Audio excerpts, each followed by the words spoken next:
nokuri kw'Imana wewe ndakwemera kubikorwa nukuri wewe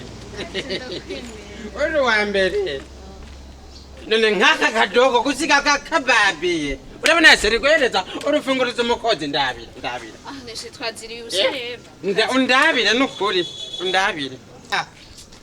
usanga yonzaniye ubusawe nawe sasa fresh dog fresh muko sawa uko bazima none dogo ntubona none ko ari kumwuga none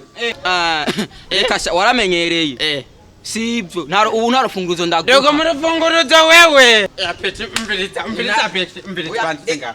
ntufate mbiriza dogo nk'ubunizaniye umuziko hama nawe uceba nkakumpereza urufunguruzo nibiki none urazi ibyo mwaba mukorera ngaha nihangara wumvise ingorane zawe ukamwinjizaho mugakora ibyo mukora mugaheza mukavayo amasukanirize sigara ndayamesa hama mwe mukagenda uko nyene gusa urumva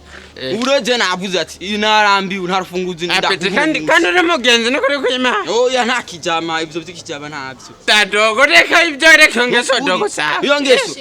sawa reka mwiyoje n'ubwo twibikorera seri niyo yo mbiriza yewe sakugumije urufunguruzo kwawe ngo iki no ngaho aho muri kubere miyarara nahiswingi tabera iswingi inyuma y'inzu kwe karabananiye mana yanjye sisi kwe